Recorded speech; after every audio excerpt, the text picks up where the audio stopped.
Em uma clássica investigação jornalística, montamos a nossa própria estratégia. E com o Enem não é diferente.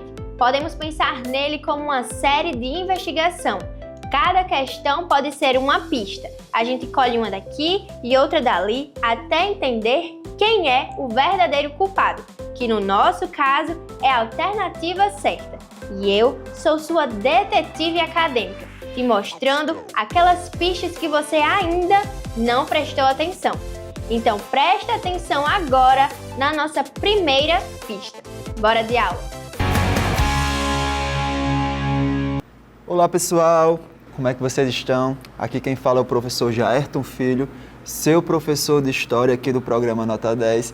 Queria dizer que é mais uma vez uma honra estar aqui com vocês e relembrando que a gente está no intensivo de período colonial, esse período tão importante para a história do nosso Brasil e sempre naquele diálogo, tá gente? Lembrem-se, o passado e o presente eles estão em constante diálogo e o Enem ele quer isso de vocês, ele quer esse diálogo e essa crítica que vocês têm que possuir e levar para essa prova e para fazer suas questões.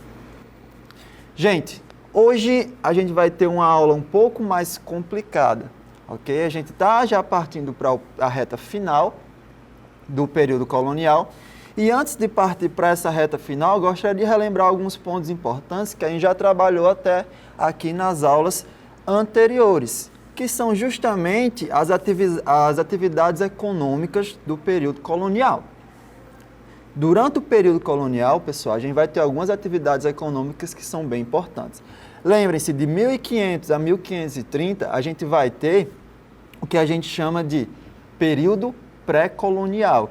E durante esse período, a principal atividade econômica vai reger em torno do pau-brasil.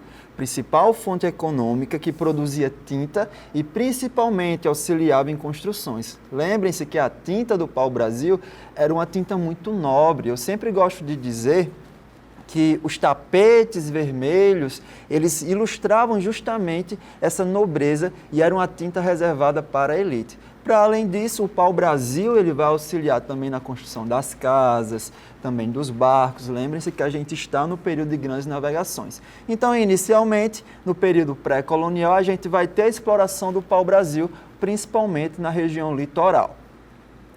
Passando um pouco mais à frente, galera, a gente já chega no período de organização colonial e principalmente com a menina dos olhos de ouro, eu costumo dizer muito isso, para Portugal, que é a cana-de-açúcar, minha gente.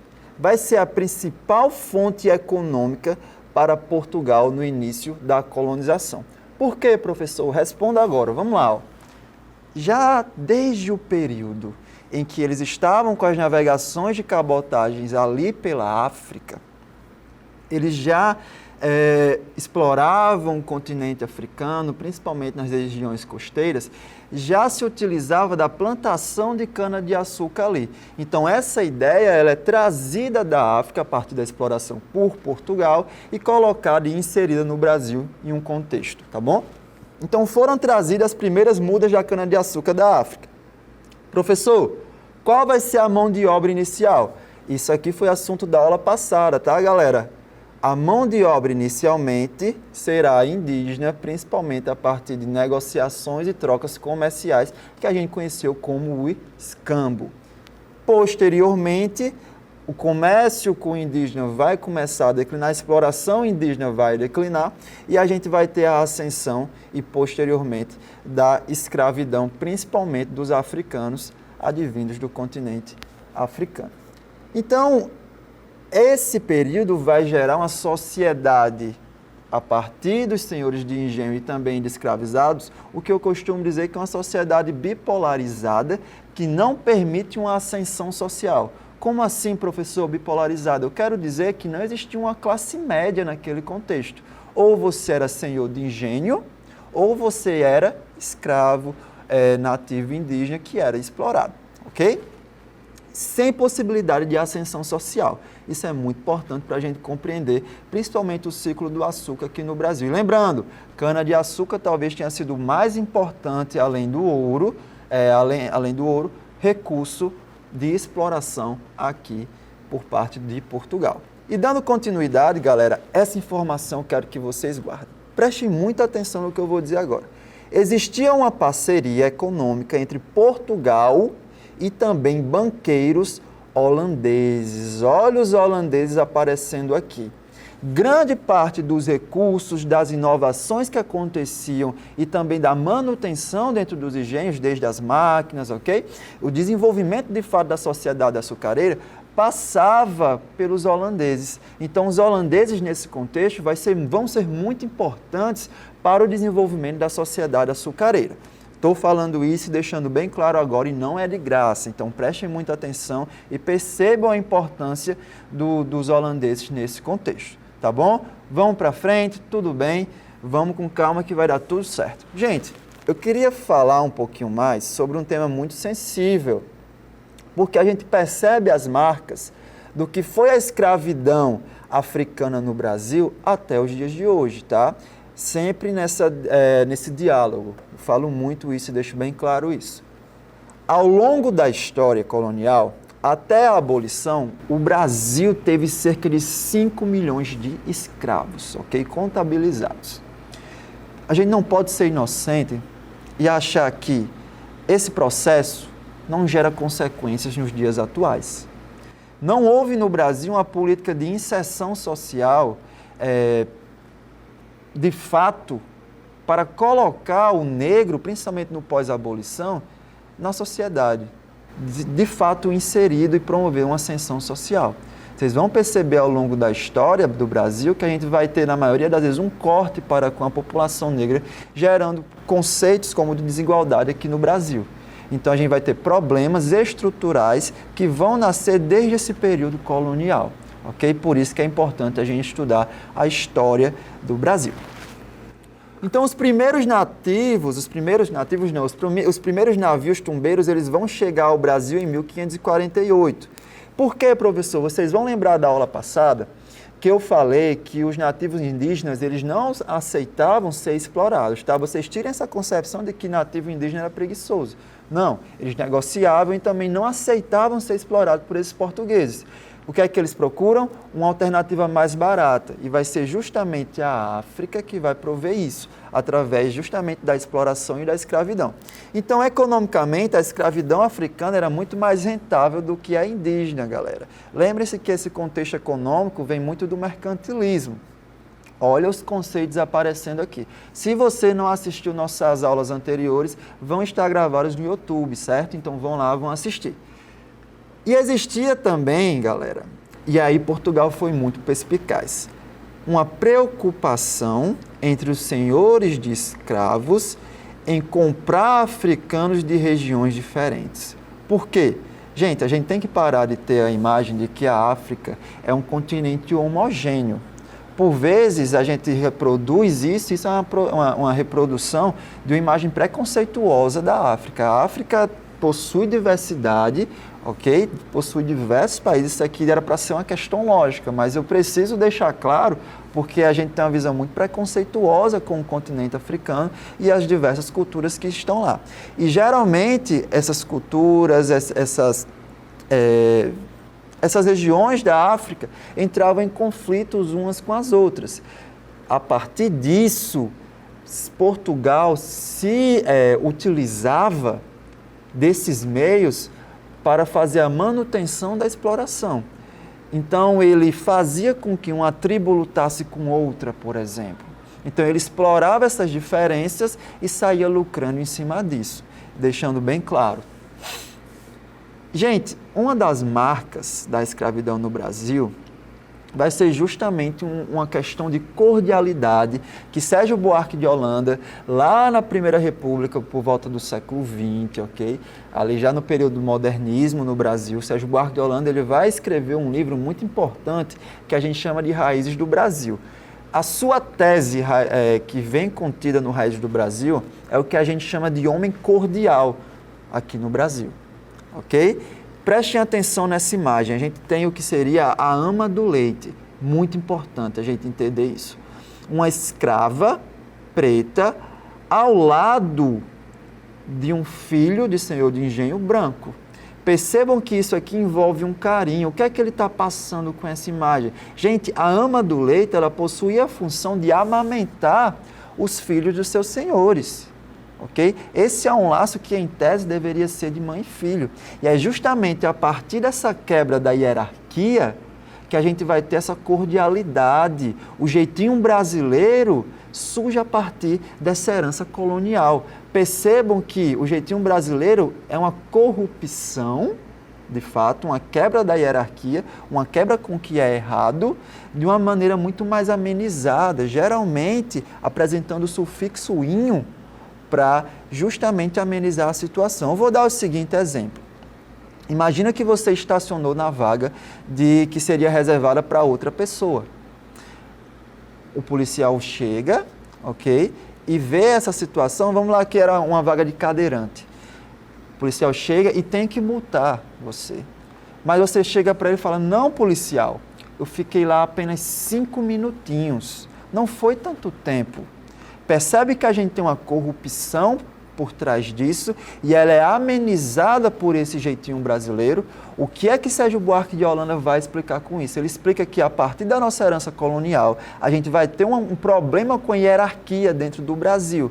E essa hierarquia, ela esconde fatores de exploração. Isso vai suscitar justamente do que seria o jeitinho brasileiro. Outro exemplo, e trazendo para a nossa prática, muitas vezes a pessoa que trabalha na nossa casa, né, eu vou falar aqui que é a empregada, no entanto, ela é tratada como alguém que é muito próximo. Aqui no Brasil, talvez seja o único local onde a dona da casa tem como melhor amiga a sua empregada, que geralmente é explorada e não recebe nenhum salário mínimo. Está entendendo como essa hierarquia ela é quebrada a partir dessas reflexões? Então, eu trouxe essa imagem para vocês perceberem como uma coisa que está ao nosso lado vem de períodos de lá de trás, de fato, da nossa herança colonial. Continuando, galera. Então, a gente já falou do pau-brasil, a gente já falou do ciclo do açúcar, tá?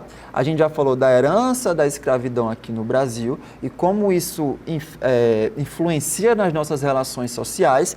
E a gente vai chegar numa economia que seria considerada secundária.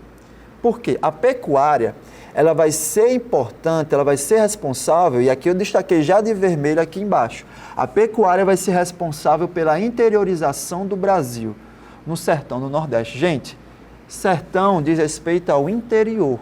O que é que a pecuária faz? Naquele período a gente tinha uma pecuária que a gente chama de pecuária extensiva, porque ela possui baixo custo e o gado ele é criado solto. E ela geralmente era plantada inicialmente perto da cana-de-açúcar e esse gado ele comia a plantação de cana. Posteriormente, esse gado vai se afastando. E lembra que eu falei nas aulas anteriores que essa cana-de-açúcar ela era plantada justamente no litoral?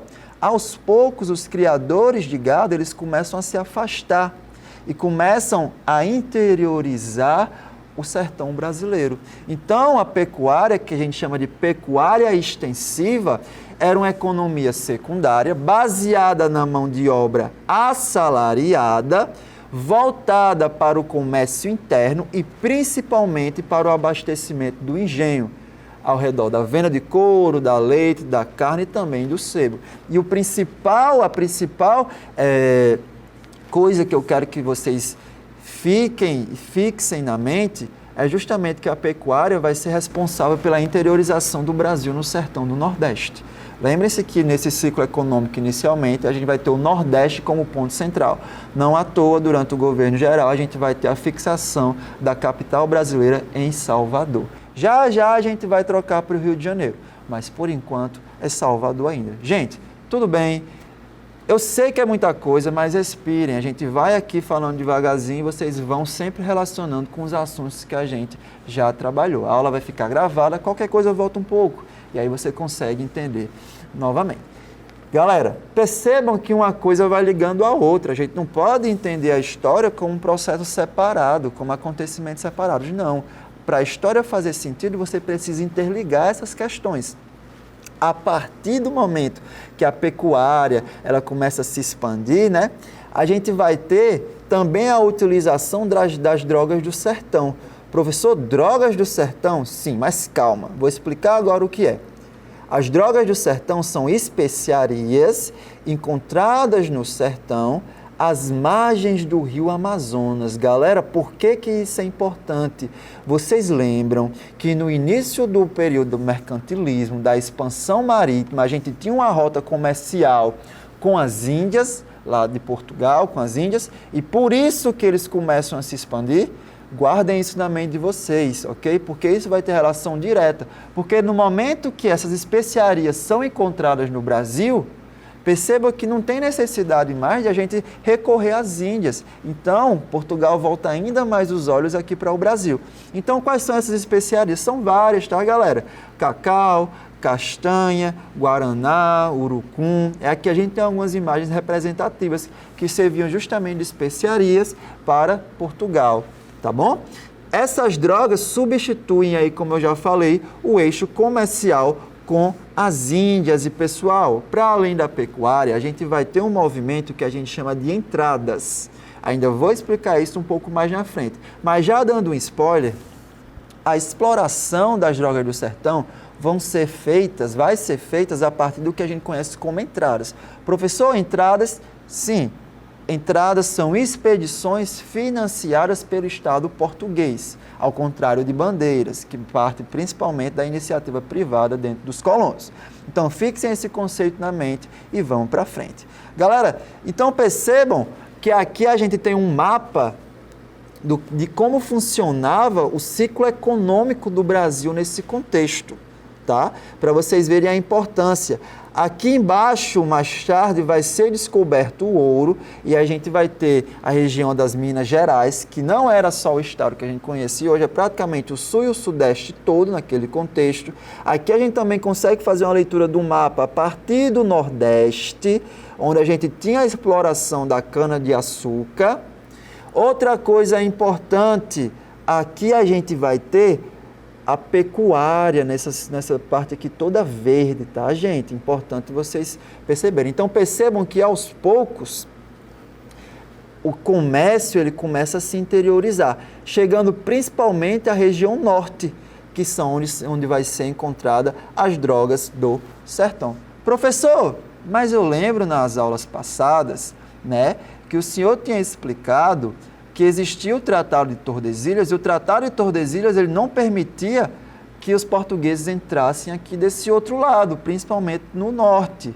Gente, entendam que o território brasileiro, primeiro, que é muito grande, e outra coisa, tá? Constantemente esses tratados, eles eram de fato quebrados e a região ela era invadida, ok? Não entendam a história como uma maneira uniforme, não é porque tinha um tratado que evitava dessas pessoas invadirem, não.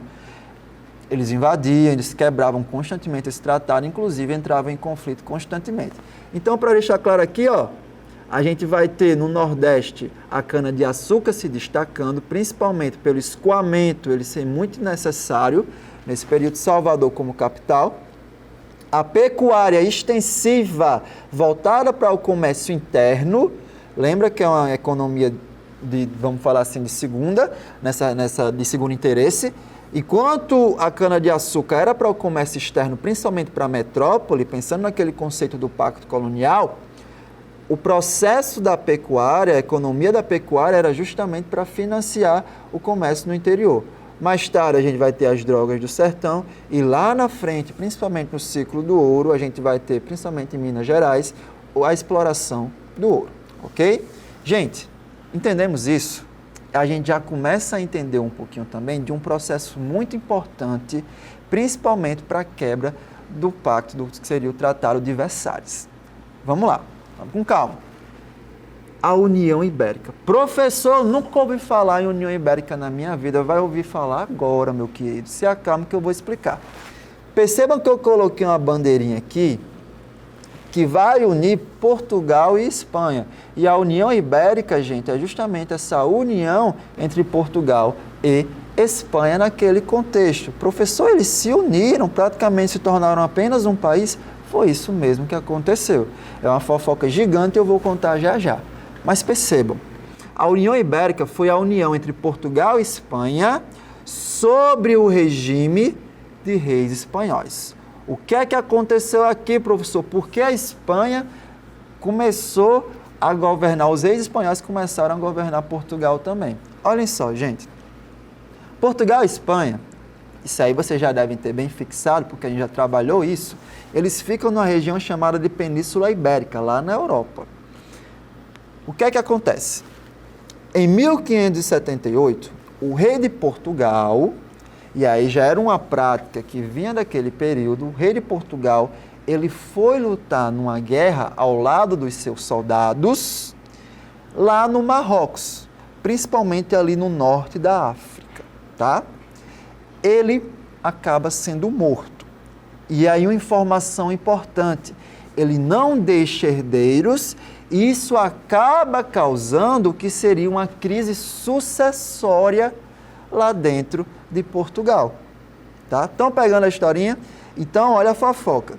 O rei de Portugal foi lutar numa guerra, ele acabou sendo morto, o seu corpo não vai ser encontrado, e isso gera uma crise sucessória. Por quê? Ele não deixou herdeiros. Tá? Tem mais coisas nessa história, mas a gente vai guardando e já eu vou soltando.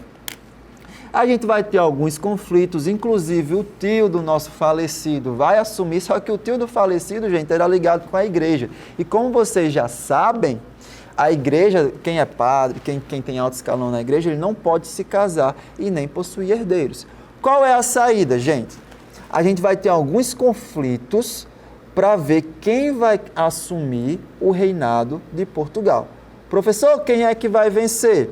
Após os conflitos, Filipe II da Espanha assume, dando início ao que seria a dinastia filipina. Entenderam, gente? Então, a União Ibérica é justamente a união entre Portugal e Espanha sobre o regime dos reis espanhóis. De boa? Entendemos? Percebam que lá na Europa as coisas estavam fervilhando.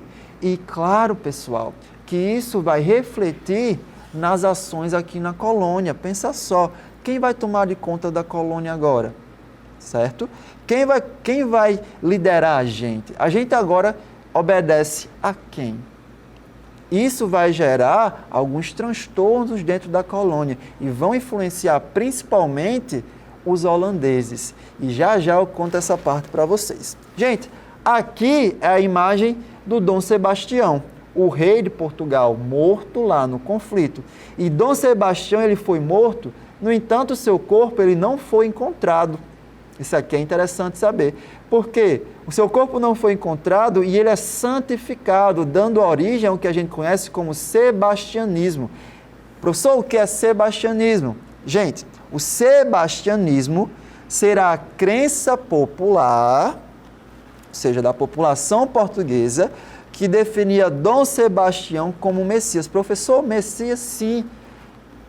Essa questão do sebastianismo é como se fosse uma liderança messiânica. Messias, gente, Salvador, vem lá de Jesus Cristo. Lembra quando falava que Jesus seria o Messias? E lembra que a cultura cristã ainda é muito forte em Portugal, nesse contexto. Então, o que é que acontece? Dom Sebastião é morto, seu corpo não é encontrado e ele é visto como um possível Salvador lá na frente. Isso reflete de que maneira? Isso reflete, minha gente, porque o sebastianismo ele não vai ser deixado de lado. E lá na frente, com o fim da União Ibérica, isso vai representar o patriotismo dentro de Portugal. A gente vai ter aquelas pessoas que não vão aceitar de boca fechada a ação da Espanha dentro de Portugal. E vocês já vão entender o porquê. Então, o sebastianismo ele vai ser muito importante porque ele representa o patriotismo português. Gente, a gente vai dar uma pausazinha, vai dar uma respirada, ok? E aí, só lembrando, nessa aula, a gente precisa ligar com as outras aulas. Entendam que história é um movimento contínuo de relações, tá?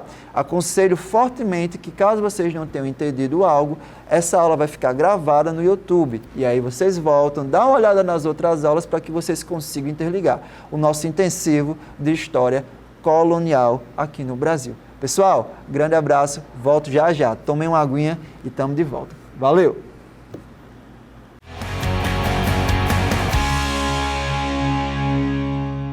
Voltamos, pessoal.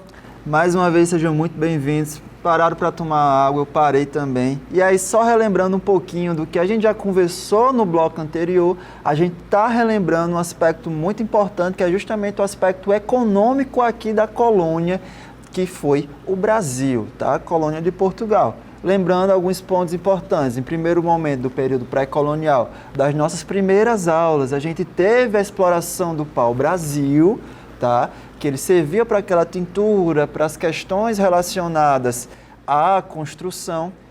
Em segundo momento, já na organização de capitanias hereditárias e também do governo geral, a gente vai ter a ascensão da cana-de-açúcar, que era um produto que já foi trazido da África. Posteriormente, a gente tem a pecuária, que é muito importante até hoje no Nordeste, e vai ser responsável pelo processo do sertão de interiorizar a partir do Nordeste aqui do Brasil. E na última fase a gente terá as drogas do sertão, que vão ser responsáveis por aquele processo de troca no eixo comercial.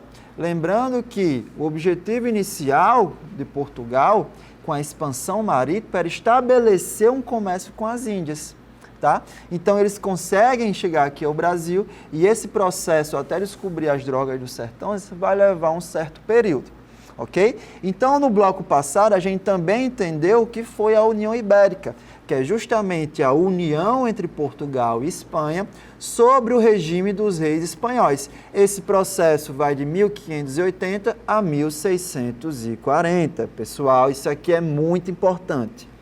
Foquem nisso aqui, porque pode sim cair na sua prova, galera.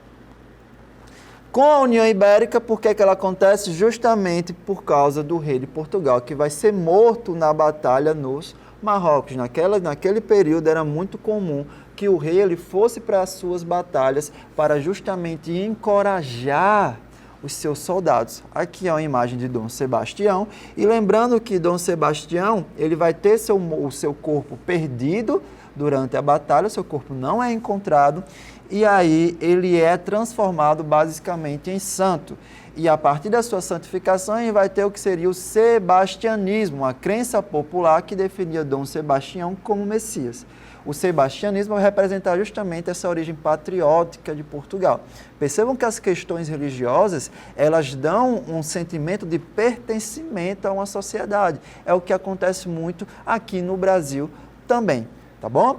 Historicamente, isso aconteceu em diversos locais. Pessoal, vamos para uma parte muito importante da União Ibérica, porque creio eu que depois de eu repetir pelo menos 3 vezes, vocês conseguiram analisar. E lembrando, gente, qualquer coisa volta nos momentos anteriores. Vocês conseguiram analisar o que é de fato a União Ibérica. Mas, professor, beleza, eu compreendi. O que é que isso serve para mim para entender Brasil? Gente, olha só. A União Ibérica ela vai influenciar diretamente na colônia, ok? Porque lembra da questão do pacto colonial, que a colônia estaria submetida diretamente à metrópole? É isso que acontecia. Se a gente tem uma troca na administração da metrópole, diretamente isso vai influenciar as questões da colônia. E aí, quais são as medidas dos reis espanhóis com a colônia de Portugal? Primeiro, a gente vai ter uma manutenção dos cargos portugueses, porque eles também não chegaram chutando a porta de vez. Eles chegaram e falaram, não, a gente vai deixar os cargos daqui, os portugueses por aqui, a gente não vai mexer tanto, até porque a gente não quer uma galera enchendo o nosso saco, não quer uma galera problematizando a nossa vida aqui. Então, você deixa essa galera aqui administrando, eles estão fazendo trabalho ok, então a gente deixa, tá bom? O Brasil, isso aqui é importante, o Brasil, aqui é o Tratado de Tordesilhas, e ele vai ser dividido entre Estado do Maranhão e Estado do Brasil. O Estado do Brasil com capital em Salvador e o Estado do Maranhão com capital em São Luís. Ok? Isso aqui é importante vocês entenderem. E lembrando que constantemente esses limites do Tratado de Tordesilhas vão ser infringidos. E não à toa a gente vai ter as drogas do sertão aqui no norte. Professor, beleza. Mas eu lembro que lá atrás do bloco passado, você falou que era importante eu saber sobre os holandeses. Só que até agora, professor, o senhor não falou nada. Eu acho que o senhor estava mentindo para mim. Calma, meu filho, vou explicar agora. Ó. Galera, historicamente, a Espanha, ela tinha os holandeses como inimigos. Porque os holandeses, né, os Países Baixos, eles vão se tornar independentes e vão travar conflitos com os espanhóis. E aí o que vai acontecer? Lembra que os holandeses eram responsáveis pela manutenção dos engenhos aqui? Quando os espanhóis chegam, galera, eles expulsam esses holandeses. Fala, eu não quero essa galera aqui não. Expulsa e os holandeses são obrigados a fugir. No entanto, os holandeses eles vão ser muito importantes na manutenção do ciclo do açúcar aqui do Brasil, porque eles não vão aceitar calados o processo de expulsão deles.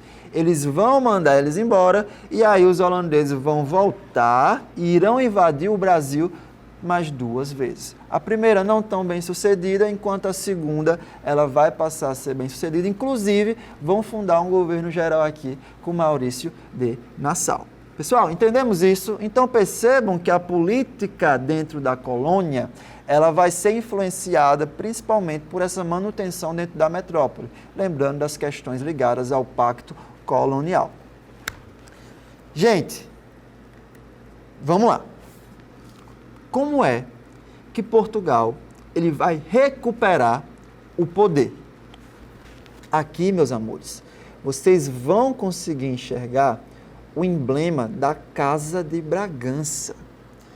Casa de Bragança, que diz respeito à casa de Dom João, casa de Dom Pedro I, casa de Dom Pedro II, que foram imperadores aqui no Brasil, tá bom?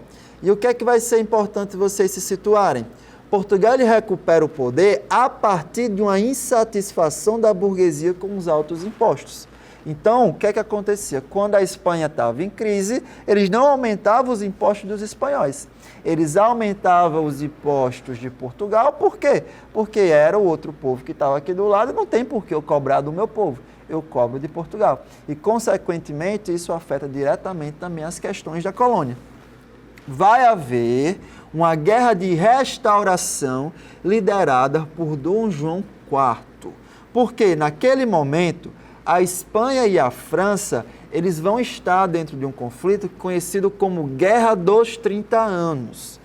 E aí, em 2 de dezembro, se aproveitando do enfraquecimento da Espanha, Dom João IV assume a coroa e vai dar o fim à União Ibérica, ok? Esse daqui vai ser o emblema da Casa de Bragança, casa muito importante também com o Império no Brasil. Então, Portugal ele consegue recuperar esse poder, ele vai ser muito importante para isso, ok? Porque vai ter uma troca no eixo comercial novamente. Mas eu expliquei isso, gente, e vocês precisam voltar mais uma vez aos holandeses. Lembra que eu falei, alguns minutos atrás, que os holandeses eles fundaram um governo geral aqui também no Brasil? Olhem só, vai haver a invasão holandesa. Lembrem-se que os holandeses eles eram responsáveis pela manutenção do processo açucareiro. Eram eles que possuíam o desenvolvimento desse processo. Historicamente, os espanhóis eles são inimigos desses holandeses. E aí eles expulsam, de fato, o povo holandês. A expulsão vai gerar uma crise no açúcar. Isso é importante vocês gravarem. Mas, professor, o senhor falou isso aqui, mas qual vai ser a implicação das invasões dos holandeses aqui no Brasil? Olha só, aqui a gente também vai ter uma colonização por parte dos holandeses. E aí a gente tem uma característica muito importante. Os holandeses, eles invadem o Brasil a partir de uma colonização privada, conhecida como Companhia das Índias Ocidentais da Holanda. Isso aqui é muito importante vocês saberem. É uma colonização privada, é como se fosse uma empresa de fato, chegando aqui colonizando. A gente vai ter 2 invasões. Em 1624, 1.600 soldados holandeses atacam Salvador e eles tomam Salvador. Mas, professor, essa invasão vai ser bem sucedida? Não. Um ano depois, em 1625, 12 mil soldados espanhóis eles vão retomar a colônia. Então, essa primeira invasão não vai ser tão importante. No entanto, pessoal, a segunda invasão é a que eu quero que vocês guardem no coraçãozinho de vocês. Vamos lá. Que vai ser justamente a invasão a Olinda e Recife. Percebam que essa vai durar um tempo muito maior, de 1630 a 1654. Como é que ela ocorre? Cerca de 7 mil soldados invadem e formam o que seria a Nova Holanda. Gente, inclusive Natal, ela vai ser invadida, né? E ela vai ser chamada de Nova Amsterdã por um grande espaço de tempo. Depois ela é retomada e tal, mas é só uma curiosidade para vocês saberem. Esse carinha aqui, meus amores, quem é o Maurício de Nassau. Ele governa de 1637 a 1654. Inclusive, ele presidiu a Companhia das Índias Ocidentais da Holanda, ok? Por isso que ele é tão importante e ele vai se tornar o governador-geral aqui nessas regiões colonizadas pelos holandeses. Recife e Olinda, por sua vez, que vai ser a região justamente dominada, que já era um grande centro de comércio açucareiro, eles vão se desenvolver muito. Gente, até hoje a gente tem histórias, a gente tem marcas desse período colonial relacionadas à estrutura holandesa. Isso aqui é importante vocês saberem também, que até hoje esse processo de desenvolvimento de Recife e Olinda passou pelas mãos dos holandeses, inclusive possuindo marcas arquitetônicas dentro da cidade. Galera, então Recife e Olinda irão se desenvolver bastante. Como? Qual a estratégia de Maurício de Nassau dentro desse processo? Primeiro que Maurício de Nassau, ele vai conceder uma série de empréstimos sem prazo de pagamento. Então aí é muito bom. Eu chego para um senhor de engenho, falo para ele, eu vou emprestar o dinheiro e você não tem prazo para me pagar. Enquanto Portugal cobrava esse prazo, inclusive cobrando impostos por Portugal e Espanha. Olha o professor viajando aqui. Portugal e Espanha cobravam esse prazo e cobravam de maneira exacerbada. Então, o que é que Maurício de Nassau faz primeiramente? Ele pega o lado dos senhores de engenho e traz ele para o seu lado, ok? Tem outra característica importante, gente, que é justamente a tolerância religiosa entre católicos, protestantes e judeus. Historicamente, a Holanda possui um histórico de tolerância religiosa, menos para as questões ligadas ao sebastianismo. O sebastianismo, inclusive, vai ser proibido ser cultuado aqui no Brasil. Galera, também vai ser utilizado, isso aqui é importante, porque a gente pensa que os holandeses eles eram bonzinhos, tanto quanto os franceses, os portugueses. Não, gente. A gente vai ter a utilização de mão de obra africana. Por quê? Essa utilização de mão de obra africana não era cobrada impostos, como era cobrado por Portugal. Então, vai ser uma mão de obra muito mais barata. Então, economicamente, você se alinhar aos holandeses era muito melhor do que você se alinhar em Portugal. Gente, beleza, a gente entendeu esse processo, percebeu como é que os holandeses começam a promover o desenvolvimento aqui de Olinda e também de Recife, e viu também que esse período ele vai ser marcado por um contexto de negociação, idas e vindas. Só que como é que acontece a saída da Holanda, gente? Essa é a parte mais importante da questão dos holandeses aqui no Brasil. Olhem só.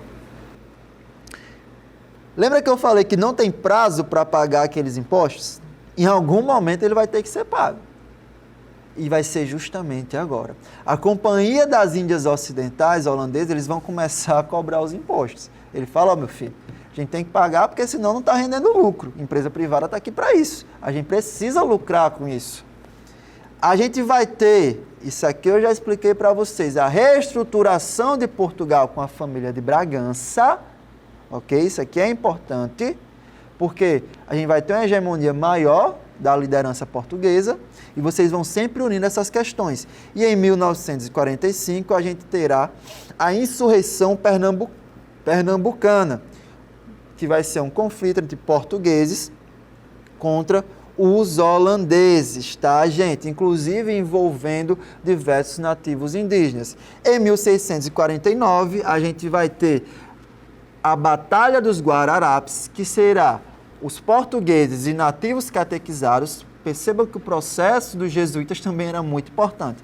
Portugueses e nativos catequizados expulsando os holandeses a partir da Batalha dos Guararapes. Em 1654, os holandeses assinam a desistência. E, galera, essa é a parte mais importante. Ó, qual é a consequência da saída dos holandeses? Gente, lembra que eu falei que quem fazia a manutenção dos engenhos eram os holandeses? Quando eles saem, eles levam essa manutenção para outra região, que vai ser justamente na América Central. Os holandeses se retiram e instalam o comércio do açúcar, que eu coloquei o ouro, certo? Mas é açúcar, lá nas Antilhas. Enfraquecendo o comércio do açúcar aqui no Brasil, Portugal já não era a mesma coisa de antes, e aí a gente vai ter uma concorrência muito maior dos holandeses lá nas Antilhas. Então a gente tem uma mudança no eixo comercial, um enfraquecimento comercial e uma crise no sistema açucareiro. Pessoal, dando continuidade. Gente, isso daqui implica, no momento que os holandeses saíram, a gente vai ter uma crise no sistema açucareiro, e aí a gente tem que levar em consideração que outra potência está ascendendo. Quem é? A Inglaterra. A Inglaterra está prestes a viver a sua primeira revolução industrial em 1750. Então percebam que a Inglaterra já está se desenvolvendo industrialmente. E galera, a gente vai ter o tratado chamado de Tratado de Methuen. Methuen por causa de John Methuen, esse carinha bonitão aqui, ok? Ou também chamado Panos e Vinhos. O que é que acontece? Por que esse tratado é tão importante? Pós saída dos holandeses da América do Sul, o comércio do açúcar ele vai declinar. Portugal vai atrás de novas alternativas. E quem aparece? Quem aparece como uma luz refletindo lá no fundo da caverna? A Inglaterra. A Inglaterra, que vivia sua Revolução Industrial, vai fazer um tratado com Portugal. O tratado que Portugal faz com a Inglaterra para tentar se reerguer economicamente. Beleza, professor, eu entendi que a Inglaterra percebeu essa fragilidade de Portugal e Portugal queria ascender. Eles fizeram um tratado chamado Tratado de Methuen ou Panos e Vinhos. Mas esse termo Panos e Vinhos me chamou a atenção. Por que Panos e Vinhos? Eu vou explicar agora. Ó, como funcionava o acordo? Muito fácil, ó. Portugal vendia o vinho. Portugal é muito famoso pelos seus vinhos. Em troca disso, a Inglaterra vende tecidos aos ingleses, aos portugueses. Tá bom? E aí, gente, não existia cláusula. Esse vai ser o problema. Não existia cláusula dizendo que a venda de vinho deveria ser igual à compra de tecidos. Olha só. O que é que acontece na prática?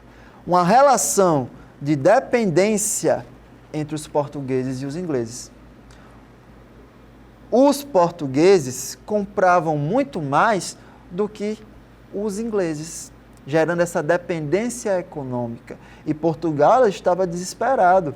A Inglaterra não. A Inglaterra vivia um período de ascensão. Gente, isso vai gerar um endividamento gigante português, que a gente vai herdar posteriormente com a nossa independência. A gente herda a dívida e pagou diversos momentos depois, ok?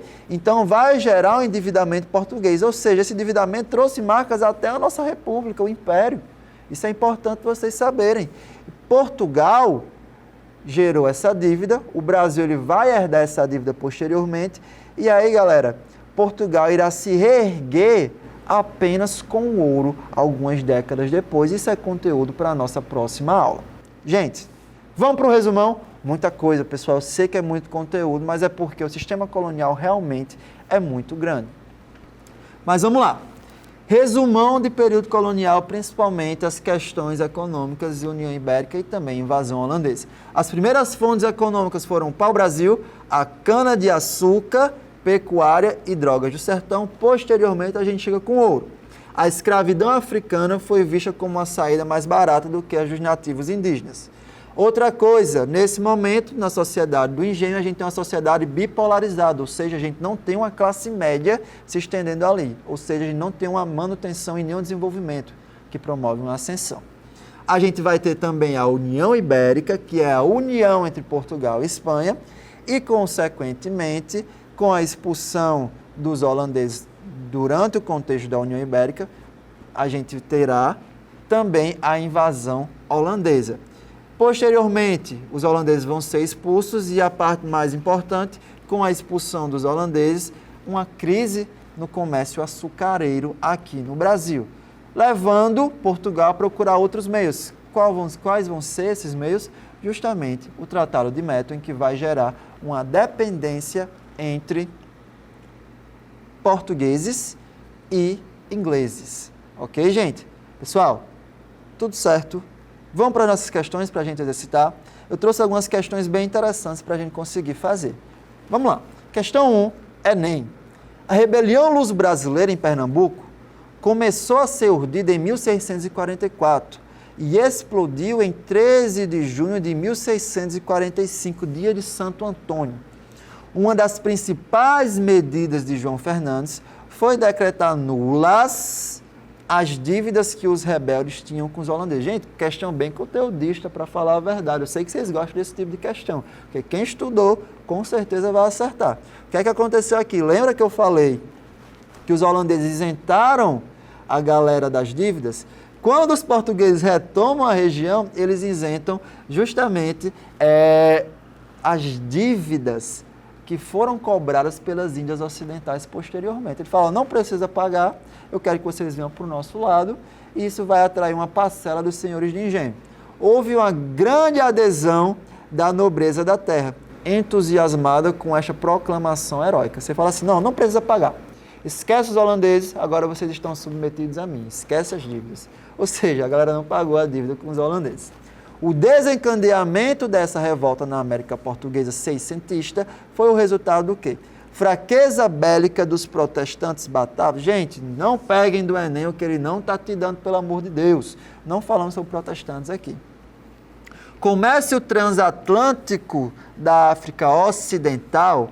Gente, a gente também não está falando do comércio transatlântico, a gente está falando das questões que envolvem Holanda e Portugal. É um conflito. Auxílio financeiro dos negociantes flamengos, pelo contrário, aqui os flamengos, que são os holandeses, estão cobrando dívidas. Diplomacia internacional dos Estados Ibéricos, eles estão sendo diplomáticos ou estão rompendo com os holandeses? E por fim, gente, só relembrando o comando da questão, o desencadeamento dessa revolta na América Portuguesa seiscentista foi o resultado do quê? Interesse econômico dos senhores de engenho. Gente, letra E, nosso gabarito. Vamos para mais uma, que vai dar tempo? Bora! Os holandeses desembarcaram em Pernambuco no ano de 1630, em nome das companhias das Índias Ocidentais. Lembrem que era empresa privada, a colonização holandesa era privada. E foram aos poucos ocupando a costa que ia da foz do Rio São Francisco ao Maranhão, no atual Nordeste brasileiro. O Nordeste brasileiro, que era uma das principais regiões açucareiras, a principal região do comércio açucareiro. Eles chegaram ao ponto de destruir Olinda, antiga sede da capitania de Duarte Coelho, para erguer no Recife uma pequena Amsterdã, ok? Capital da Holanda nos dias de hoje. Do ponto de vista econômico, as razões que levaram os holandeses a invadirem o Nordeste da colônia decorriam do fato de que essa região, questão conteudista também, eu gosto de trazer essas questões para provar que vocês estão estudando, tá bom? Pessoal, por que os holandeses invadiriam uma região dentro do Nordeste? É porque no Nordeste a gente vai ter o desenvolvimento do ciclo do açúcar. Não faz sentido você invadir uma região mais fraca, ok? Vamos olhar as alternativas? Era a mais importante área produtora de açúcar na América Portuguesa. A gente já pegou a questão de vez. Letra A, galera. Era a mais importante área produtora de açúcar na América Portuguesa, de fato. Vamos ler o restante, só para desencargar a consciência. Possui as mais ricas matas de pau-brasil. Galera, a gente já está passando por outro período, aqui é a América seiscentista. Contava com o porto mais estratégico para a navegação no Atlântico Sul. Interessante, ok? No entanto, a gente ainda fala do comércio açucareiro. Representava o principal entreposto de escravos africanos para as Américas. Mais uma vez, a importância aqui é o comércio do açúcar. Constituía um reduto de ricos comerciantes de açúcar de origem judaica. Meus amores, esquece esse negócio de judaísmo por aqui, tá bom? Pessoal, acabamos nossa aula. quero dizer que foi uma honra estar aqui com vocês mais uma vez. Estamos enfrentando um conteúdo complicado e bem extenso, tá bom? Mas já estamos chegando no final. Grande abraço, até a próxima aula, espero que tenham gostado. Fiquem bem. Valeu!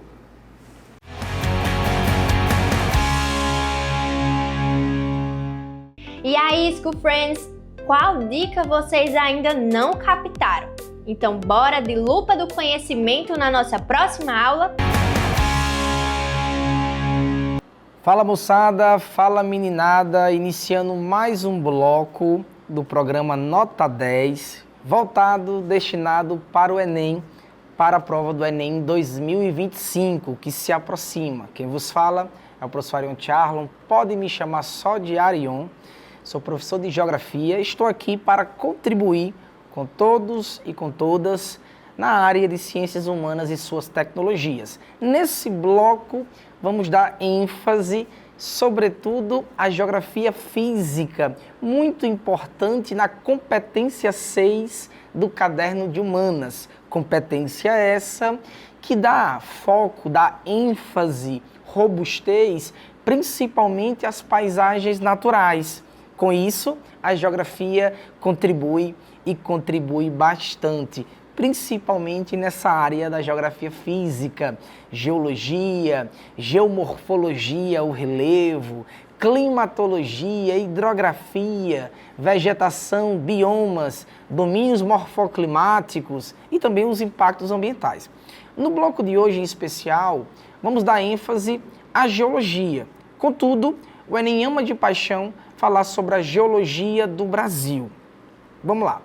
Para a gente introduzir, se faz necessário entender que a geologia é uma ciência que, via de regra, tem como objeto de estudo as transformações que ocorrem na Terra, vinculadas principalmente a agentes internos, chamados também de endógenos, de construtores da paisagem, bem como os agentes externos, exógenos, chamados por vezes de lapidadores ou modeladores da paisagem.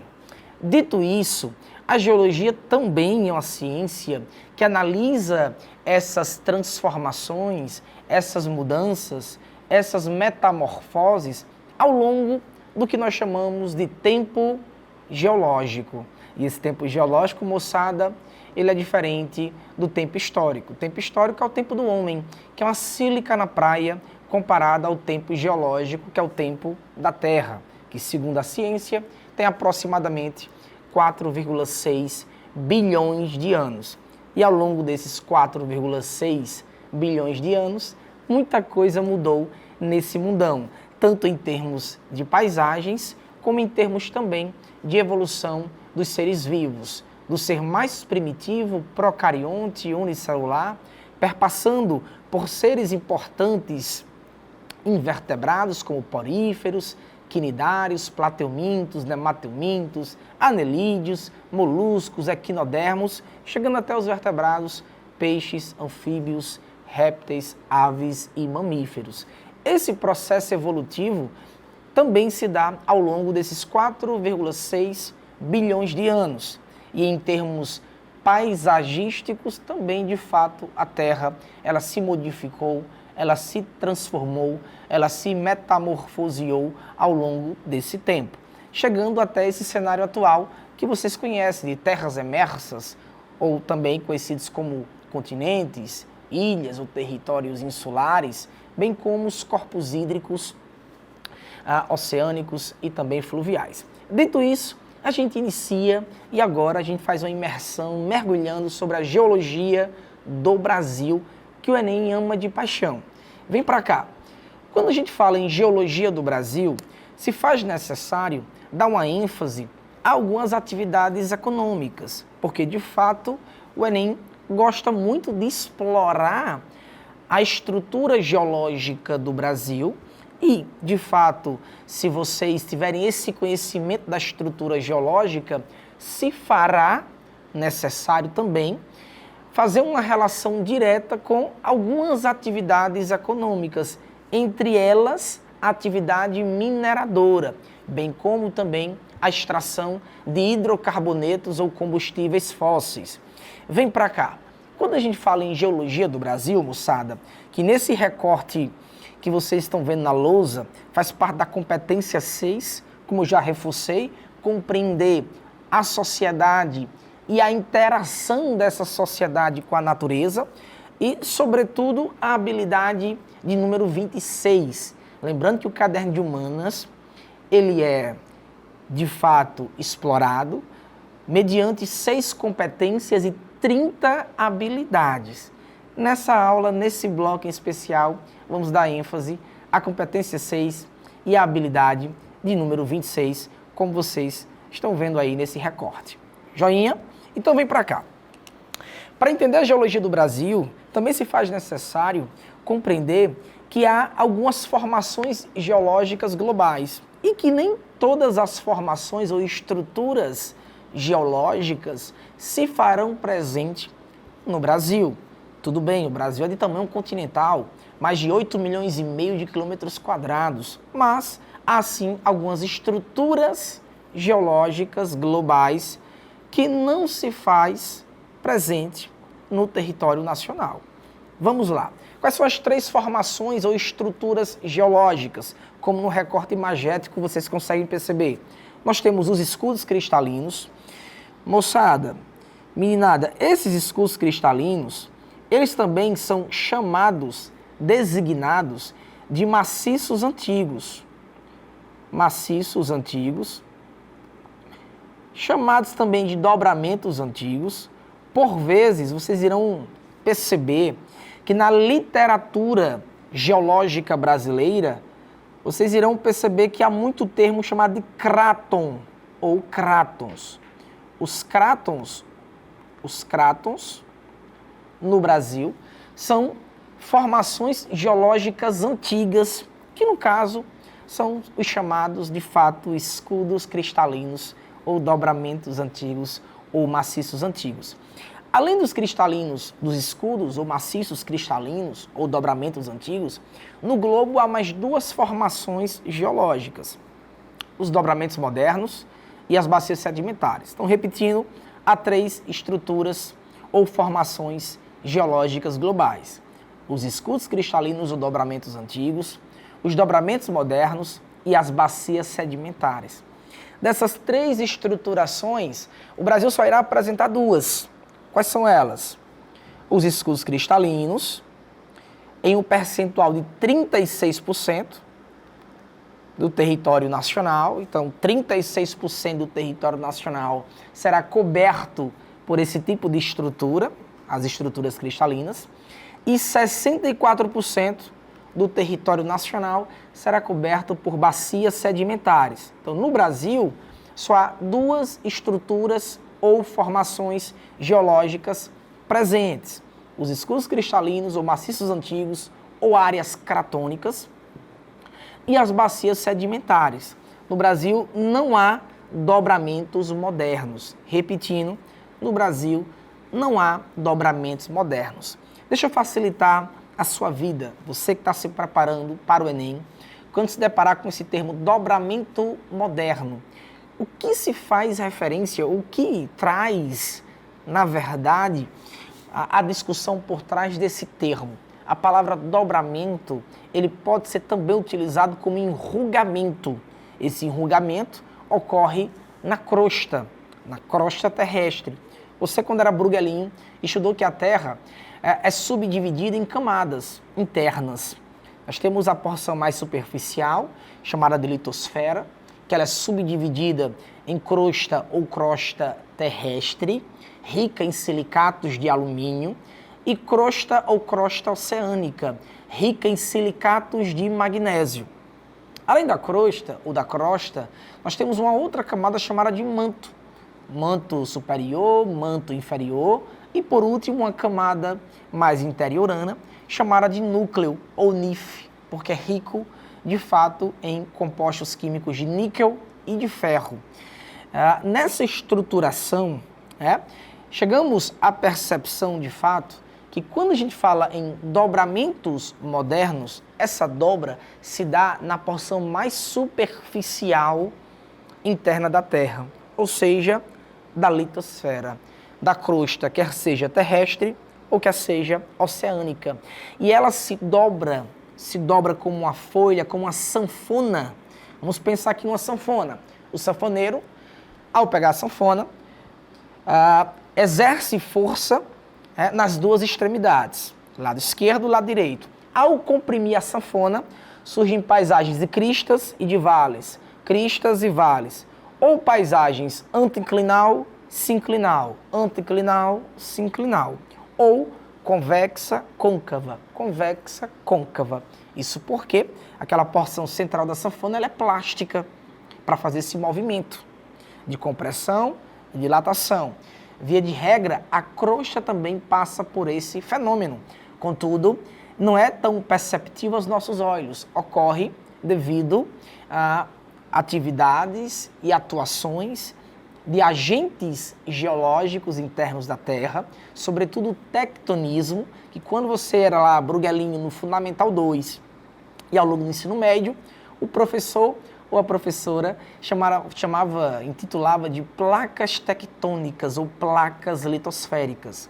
Essas placas, ao se chocarem, em um movimento conhecido como convergente, nesse contato abrupto entre duas placas litosféricas ou tectônicas, a crosta ela fica maleável e ela se enruga, se dobra, surgindo assim cristas e vales ou paisagem anticlinal, sinclinal, anticlinal, sinclinal.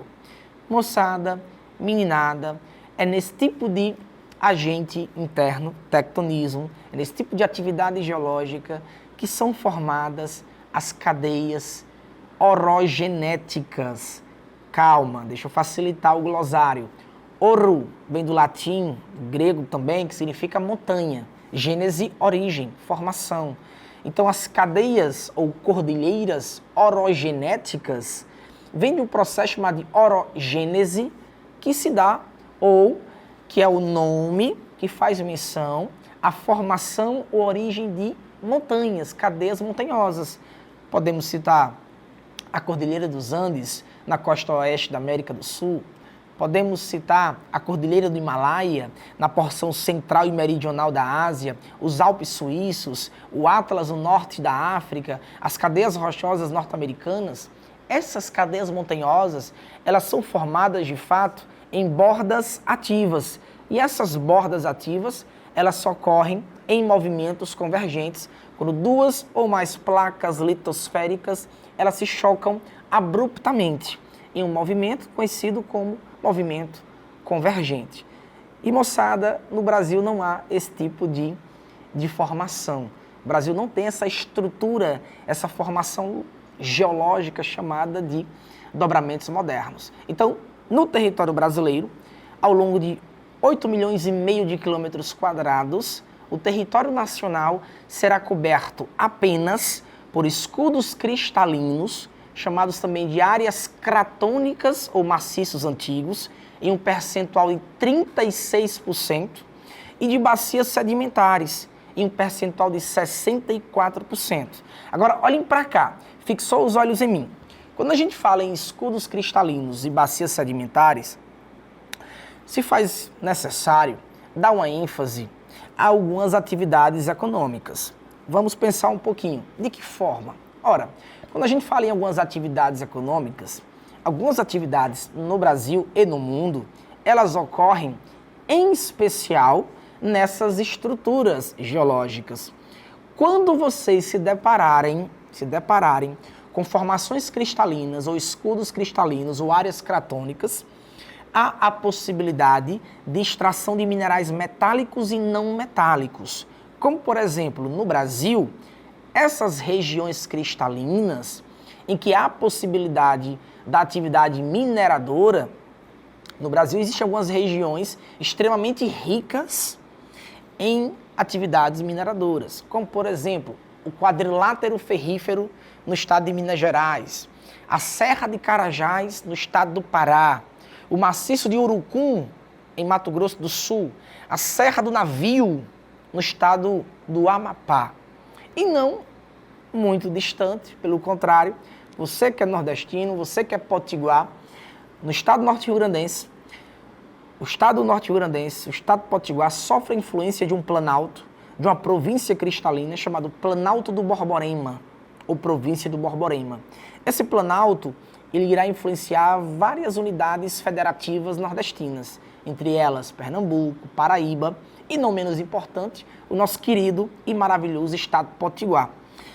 Principalmente nas intermediações do Seridó, e é lá em que há atividade mineradora com mais robustez, com mais intensidade, com mais efervescência, principalmente a extração de minerais metálicos, como por exemplo a xelita. Xelita é um mineral que dele se extrai o ferro tungstênio, muito explorado na década de 40 no município de Currais Novos, na mina Brejuí. Esse tungstênio, essa xelita, ela foi muito importante durante a década de 40, em que o Seridó, Currais Novos, a mina Brejuí, exportou pra caramba para a Europa, em que esse tungstênio era utilizado como liga metálica, maleável e resistente ao calor, na fabricação de artefatos bélicos, de armamentos. Hoje se exporta bem menos, se produz, se beneficia bem menos. Mas outrora, no final da primeira metade do século XX, a extração de xelita foi muito intensa no estado de Potiguar, sobretudo na região do Seridó. Só para a gente fazer um adendo, principalmente trazendo para a realidade da maioria esmagadora de quem está assistindo, se for de fato Potiguar ou nordestino. Joinha, tranquilaço. Então, falou em regiões cristalinas, lembrem de atividade mineradora, extração de minerais metálicos, bem como também minerais não metálicos. Por sua vez, meninada, quando vocês se depararem com questões falando de bacias sedimentares, que boa parte do território nacional é coberto por essas estruturas, lembre sempre de combustíveis fósseis ou hidrocarbonetos. Em especial, no Brasil, nós temos a extração de petróleo e gás natural.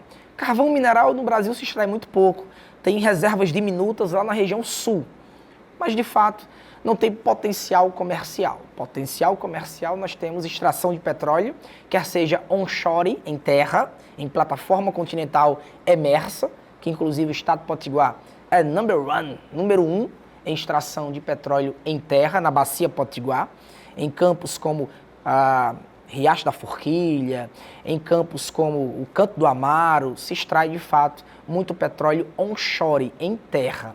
Já o petróleo offshore é o petróleo em alto mar, em águas profundas, que de fato a produção é maior. E no Brasil, destaque, sem sombra de dúvidas, é para o Sudeste. Estados como Rio de Janeiro, litoral de São Paulo, Espírito Santo, principalmente depois da descoberta das reservas do pré-sal.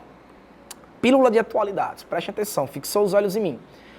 Em breve, o estado de Potiguar será um dos primeiros a ter extração, tanto onshore, que é histórica, mas provavelmente também offshore. Foi descoberto recente, poços com potencial comercial no litoral norte do Brasil, litoral setentrional, no que passaram a chamar de margem equatorial.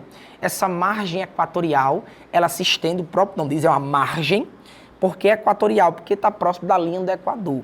E ela se estende em todo o litoral norte do Brasil. O Brasil tem dois litorais, litoral norte e litoral oriental.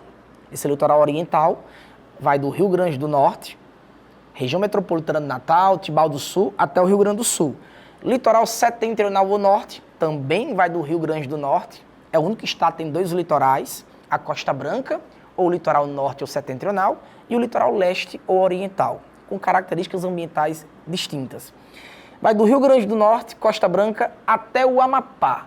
E é nesse cenário do Amapá até o Rio Grande do Norte que foram descobertas recentemente reservas, que essas reservas, segundo a própria Petrobras, que fez a prospecção e estudos extremamente aprofundados, que as reservas elas chegam à metade do pré-sal. Olha só. E em breve, de fato, a extração em alto mar, offshore de petróleo se fará presente no Brasil, iniciando lá no Amapá e caminhando Amapá, Pará, Maranhão, Piauí, Ceará e Rio Grande do Norte, sobretudo no polo Costa Branca. Então, esse litoral, nas últimas décadas, nas próximas décadas, nos próximos anos, vocês de fato irão ver muitos investimentos da Petrobras na extração, produção e refino desse petróleo e não menos importante do gás natural nesse contexto, nesse recorte territorial. Joinha? Moçada, então falou em escudos cristalinos, extração de minerais metálicos. Show! Falou em bacias sedimentares, combustíveis fósseis, petróleo e gás natural. Combustíveis fósseis ou hidrocarbonetos. Belezinha? Detalhe, o Brasil, ele é coberto por escudos cristalinos ou áreas cratônicas e bacias sedimentares, em uma proporção, repetindo, 36% de escudos cristalinos, 64% de bacias sedimentares. Escudos cristalinos, atividade mineradora, bacias sedimentares, extração de hidrocarbonetos ou combustíveis fósseis. Lembre da margem equatorial, que será um tema extremamente debatido em breve, em novembro, na COP30, lá no coração da Amazônia, em Belém, capital do Pará, com Tacacá, Tucupi, Joelma, tudo tem direito. E entre os pontos que serão discutidos, sem sombra de dúvidas, será a exploração da margem equatorial, que sim, tem muitas críticas da possível exploração da Petrobras nesse novo recorte territorial e nesse novo cenário energético. Sobretudo porque o Brasil é referência hoje em transição energética e descarbonização. Joinha? Então, a gente finaliza esse bloco. Próximo bloco a gente continua para, de fato, finalizar a geologia do Brasil, entrar em relevo brasileiro, ou geomorfologia brasileira, e, sobretudo, consolidar o conhecimento e as informações com a resolução de algumas questões que eu trouxe para todos e para todas, tá bom? Joinha? Então, até mais, se cuidem e voltamos em breve.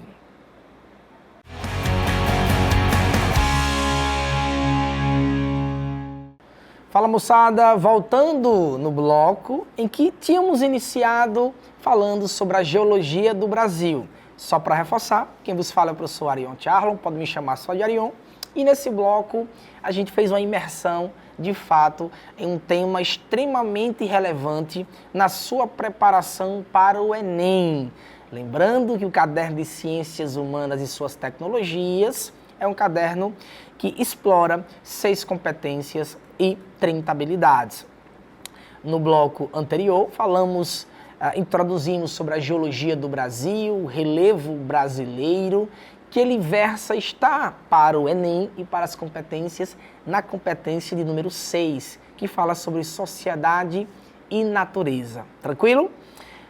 Então a gente viu um pouquinho sobre as estruturas e formações geológicas do mundo, dei ênfase principalmente aquelas formações ou estruturas que se fazem presente no território nacional.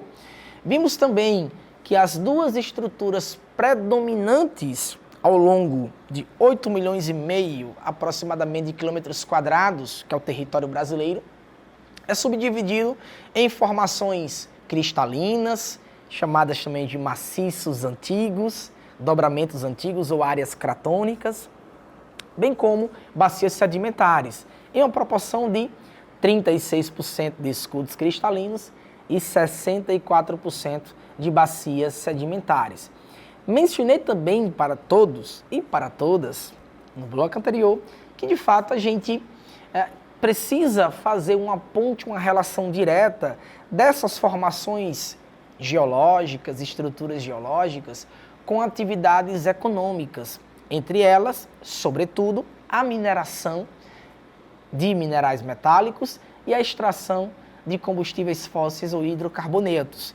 2 atividades ou atividades econômicas que são extremamente relevantes, importantes para o Brasil e que, de fato, irão se beneficiar de toda uma riqueza natural presente no território nacional, tá bom? Extração de minerais metálicos e não metálicos em regiões cristalinas, extração de bauxita, que se extrai o alumínio, cassiterita, nióbio, manganês, xelita, como eu citei no caso, o exemplo do Rio Grande do Norte. Lembrando que a região de maior extração de minerais metálicos no Brasil, sem sombra de dúvidas, é o quadrilátero ferrífero, uma região que se encontra no estado de Minas Gerais. Se extrai principalmente ferro, manganês, bauxita. A segunda região de maior extração no território nacional é a Serra de Carajás, no estado do Pará, que também irá extrair muito manganês, muita bauxita, muito estanho, ferro também, sobretudo. Tranquilaço, belezinha? E falamos também da extração de hidrocarbonetos ou combustíveis fósseis, que no caso do Brasil se dá em maior intensidade a extração de petróleo, quer seja onshore ou offshore, bem como a extração de gás natural, o xisto betuminoso e o carvão mineral. Outros exemplos de combustíveis fósseis ou hidrocarbonetos, eles não são extraídos a nível comercial no território brasileiro. Joinha?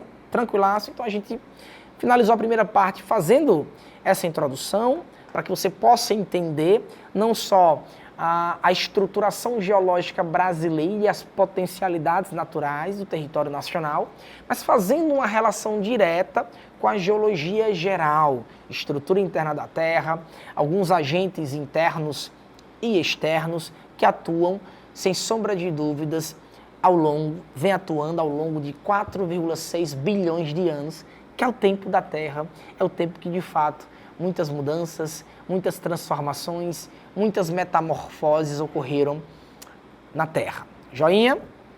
Então, continuando, moçada, a gente entra agora em relevo. A ciência que estuda o relevo é a geomorfologia. Geo vem de terra, morfo vem de forma, logia de estudo. Então, a ciência é o estudo das formas da Terra, ou seja, do relevo. Relevo é sinônimo de paisagem. Mesma coisa, relevo, paisagem. Tranquilo? Então, a geomorfologia, a ciência que irá estudar, tem como objeto de estudo a análise da dinâmica das paisagens globais. Quando a gente traz para a geomorfologia brasileira, ora, o Brasil irá apresentar características extremamente importantes para a sua prova.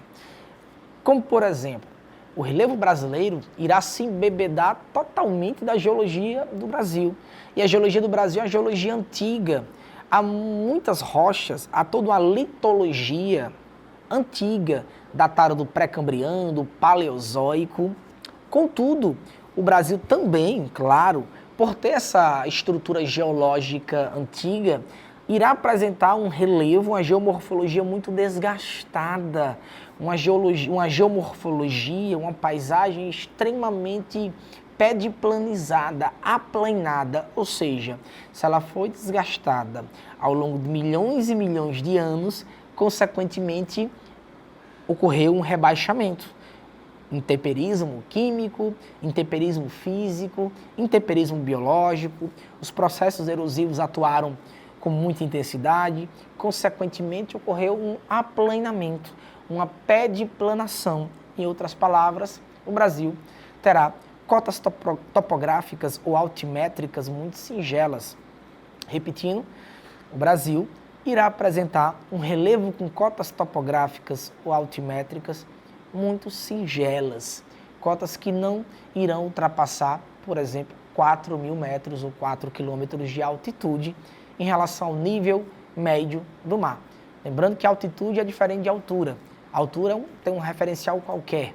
A altitude tem um referencial fixo. Qual o referencial fixo de altitude? O nível médio dos oceanos ou do mar. E no Brasil, a maior cota topográfica ou a maior altitude terrestre no Brasil é o Pico das Neblinas. Esse Pico das Neblinas está no extremo norte, no extremo norte do Brasil, já fazendo fronteira, por exemplo, com o Crato das Guianas, próximo ali de países como Guiana Inglesa, Suriname, Guiana Francesa. E o Pico da Neblina tem 2.994 metros de altitude, quase 3 quilômetros de altitude em relação ao nível médio do mar.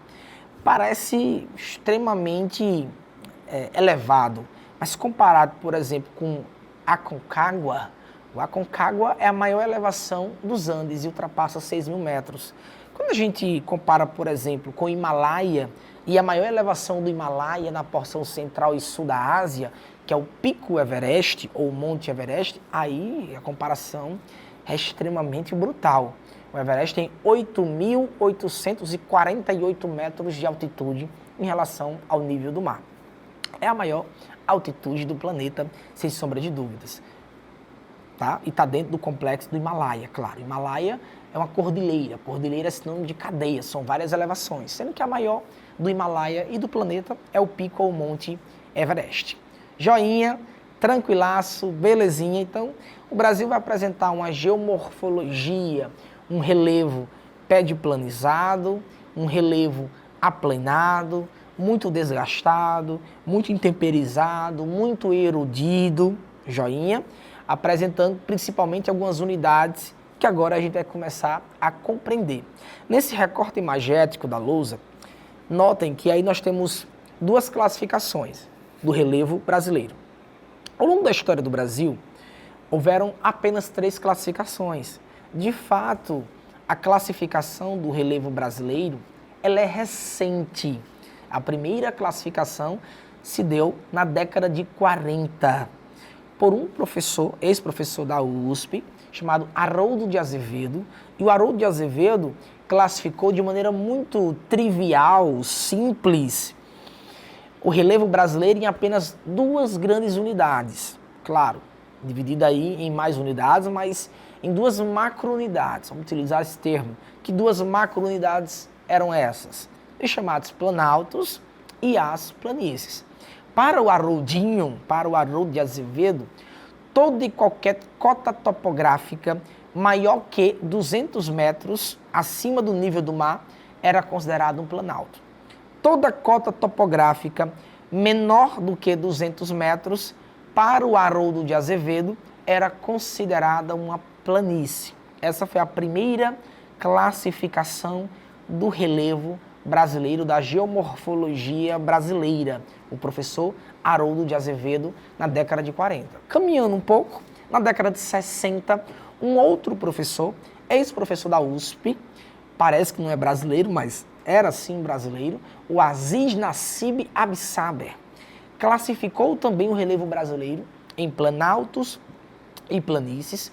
Contudo, o Absaber, ele foi mais categórico. Ele aprofundou um pouquinho mais a análise do relevo da geomorfologia brasileira. Além de classificar planaltos e planícies, ele também notou, percebeu, fez uma análise da paisagem e viu que, de fato, as regiões com cotas topográficas mais incipientes, com cotas topográficas mais aparentes, eram regiões que o processo de erosão era maior que o processo de deposição sedimentar. Ou seja, vamos pensar um pouquinho. Eu tenho uma paisagem, olha aí para esse recorte imagético. Nessa paisagem, moçada, notem que eu tenho aqui uma região mais elevada e uma região mais rebaixada. Joinha. A região mais elevada, tanto o Haroldo como o Absaber intitula como planalto. A região rebaixada, para os dois, nas 2 classificações, era uma planície, tudo bem. Mas o que é que o Absaber ele nota? Atenção, que nessas regiões mais elevadas, expostas a processos intempéricos, intemperismo químico, a ação da água, reagindo quimicamente com elementos químicos que constituem as rochas, os cristais, e ocorrem reações químicas como dissolução, intemperismo físico, a ação dos ventos e da variação térmica, tá? Comprimindo e dilatando os cristais que constituem as rochas. Lembrem que quando a gente fala em relevo, a paisagem ela é constituída de estruturas litológicas ou rochosas. Por sua vez, as rochas são constituídas por minerais, cristais. Esses cristais irão apresentar uma composição química bem definida. Então, nós temos elementos químicos, nós temos cristais, minerais, estruturas rochosas ou litológicas e a paisagem, o relevo. Então, sai do macro para o micro ou do micro para o macro. Se a gente pensar um pouquinho até no processo de desgaste, o micro, em termos visíveis aos nossos olhos, seria o próprio solo. que é o sedimento, Areia, silt e argila, que são as 3 menores granulometrias de uma paisagem. Claro que tem também pedregulhos, seixos, blocos, conglomerados, mas enfim. Vem pra cá, moçada. O que é que o Absáber percebe?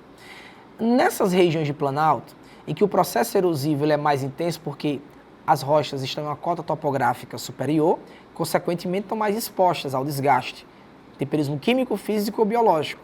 Esse sedimento que é desgastado nessa parte superior, pela gravidade e pela ação de alguns agentes externos, né, ou modeladores, como por exemplo, rios, o escoamento das chuvas, os ventos, esses sedimentos tendem pela gravidade a se acumular em uma região mais baixa, como se fosse um vale.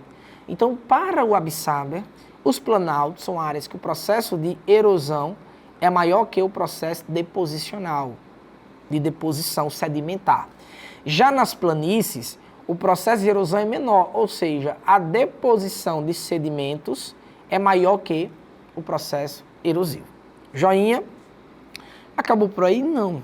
Nós temos uma outra classificação do relevo. É a classificação que predomina no presente momento, tá? Essa classificação se deu no final da década de 80 por também um ex-professor da USP. A USP sempre foi renomada e sempre teve destaque na geografia física, em estudos de geologia, geomorfologia, na geografia como um todo, historicamente falando. E um outro autor, no final da década de 80, aproveitando que estava participando, tinha a incumbência de participar de um projeto chamado Radam Brasil, financiado pelo governo federal. O nome dele é Jurandir Ross. Ele aproveitou, esse ex-professor da USP, com os recursos e toda uma tecnologia à sua disposição, tá? Fotos aéreas, imagens por satélite, etc., e outros aparelhos para a época. Ele aproveitou e mapeou, classificou todo o relevo brasileiro. E olha só, Jurandir Ross classificou o relevo em 28 unidades do relevo. Segundo Jurandir Ross, o Brasil tem 11 planaltos, 11 depressões e 6 planícies. Detalhe, olhe que uma macrounidade surgiu nessa classificação. Que macrounidade foi essa? A depressão. Já tínhamos a classificação dos planaltos e das planícies, já na classificação de Haroldo de Azevedo, bem como de Aziz Nassib Absáber.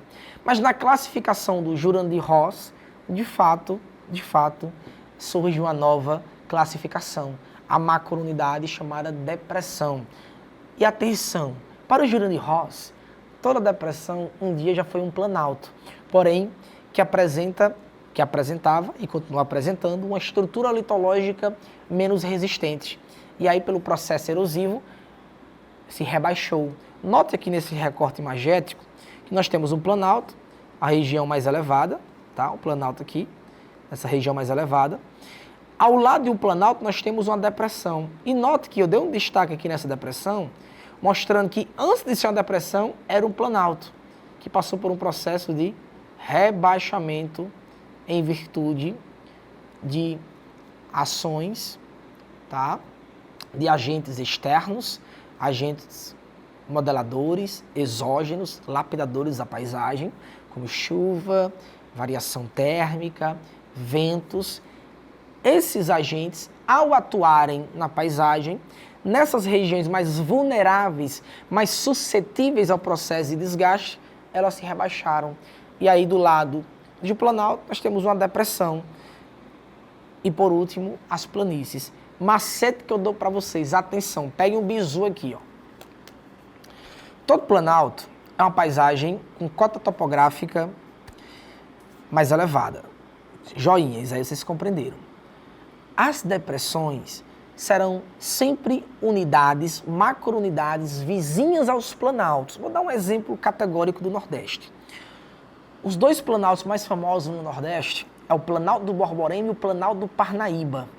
Entre o Planalto do Borborema e o Planalto do Parnaíba, nós temos uma depressão, chamada Depressão Sertaneja. Tranquilaço? E o próximo macete que eu vou dar para vocês, Peguem aí, tá? Anotem para não deixar passar. Planície. Olha o macete de planície de Jurandir Ross. Onde tem água, tem uma planície. Muita água.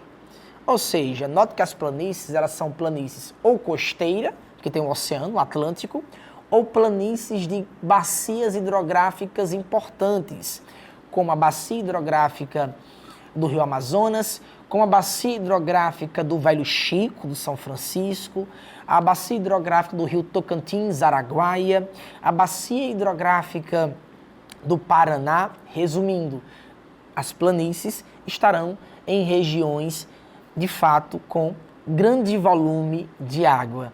E aí vem um ensinamento popular que talvez o seu pai, a sua mãe, o seu avô, a sua avó não sabia explicar cientificamente, mas falava para você como bordão, como jargão, ou como ensinamento para a vida. Água mole, pedra dura, tanto bate até que fura. Queridos, se você ficar parado olhando para o solapamento ou splash das gotículas de água numa rocha, você morre desidratado e de fome e não acontece nada. Mas a gente está falando de um tempo histórico, um tempo humano, que é uma sílica na praia. Mas ao longo do tempo geológico, do tempo da Terra, de 4,6 bilhões de anos, nada, repetindo, nada de forma natural é mais impactante ou degrada mais a paisagem do que a água. A água é o elemento natural que mais desgasta a paisagem ou o relevo. Não esqueçam disso. Intemperismo químico é o intemperismo mais atuante. Ou seja, se eu tenho muita água, bacias hidrográficas, rios e o oceano serão as áreas mais rebaixadas de uma paisagem. Sem sombra de dúvidas, na calha do rio, onde tem todo um fluxo hídrico, são os pontos mais baixos, mais pediplanizados, aplanados, rebaixados do relevo ou da paisagem. Joinha, tranquilas, pegaram aí as informações, anote para não deixar passar. Agora bora consolidar as informações, tá bom? Vem para cá. Questão número 1, para a gente de fato construir o conhecimento através da consolidação na resolução de questões. Modelo Enem. Toda questão modelo Enem, acredito que é sabido por todos vocês, mas só para reforçar, ele tem um layout fixo. O INEP trabalha com layout. Que layout é esse? Texto auxiliar, o texto base, ou imagem auxiliar, ou os dois ao mesmo tempo. Comando de questão. O comando de questão era aquele popular, para quem é mais antigo, é aquele popular enunciado, aquele que está pedindo a questão. E 5 alternativas, obrigatoriamente 5 alternativas. A, B, C, D e E. Lembrando que o Enem não trabalha com modelos que muitas vezes algumas bancas de concursos públicos trabalham, como por exemplo, incorreta, somatória, correta apenas 1, 2 e 3, está correta 2 e a 3, a 1 e a 4, não trabalha dessa forma. Nós temos 5 alternativas, um gabarito e distratores, tá bom? Distratores que terão níveis diferentes. O próprio nome disso tudo é distração, distratores. Porém, nós temos um gabarito correto em cada questão, em cada item. Então vem para cá, sem mais delongas. Questão número 1. O Brasil é um dos maiores produtores e exportadores de recursos minerais. E entre seus principais produtos estão o minério de ferro, o manganês e a bauxita, que dela se extrai o alumínio, que são matérias-primas essenciais para vários ramos do setor industrial. Sabe-se que essa riqueza em reservas de minerais metálicos está diretamente atrelada à sua estrutura geológica. Olha aí o que eu passei para vocês, gente. Peguem o bizu. Na mesma questão tem um recorte imagético do Brasil.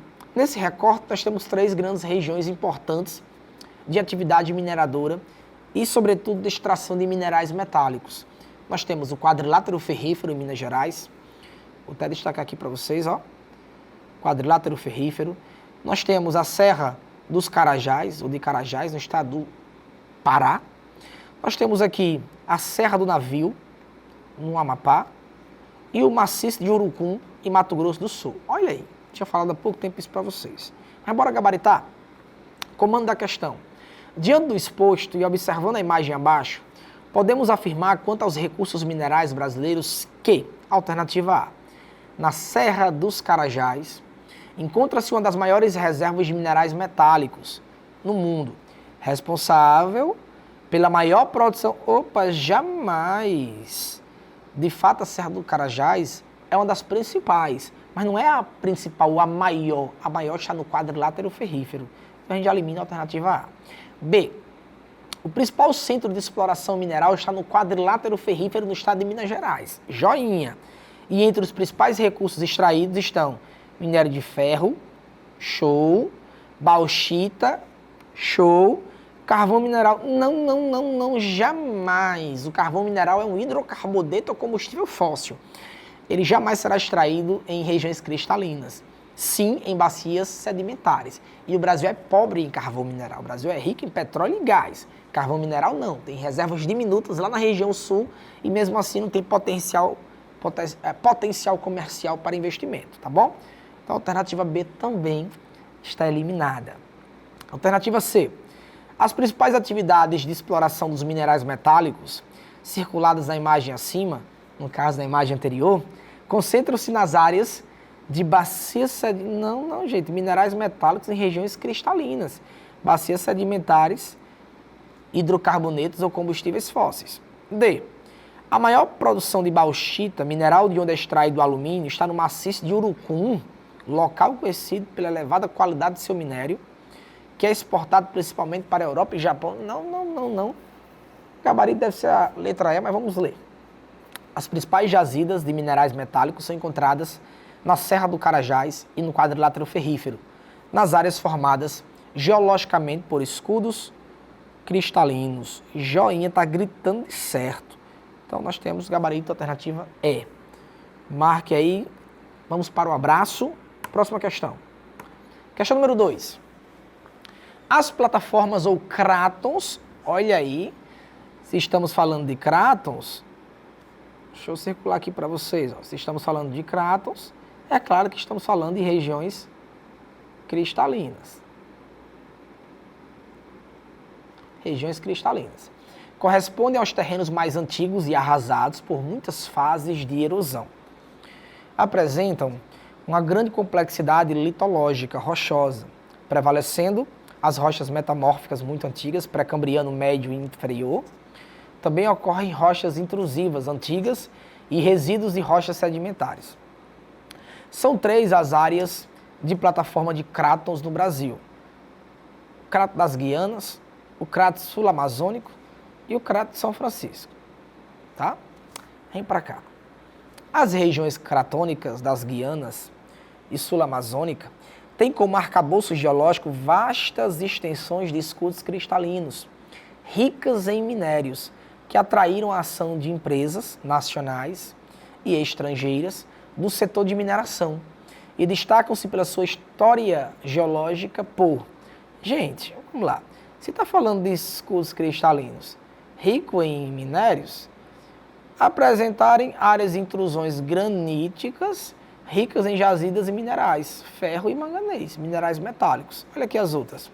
Corresponde ao principal evento geológico do Cenozoico no território brasileiro? Não, jamais. O principal evento geológico no território brasileiro, sem sombra de dúvida, foi a divergência da placa sul-americana com a placa africana, que deu origem ao oceano mais jovem do mundo, que é o Atlântico Sul.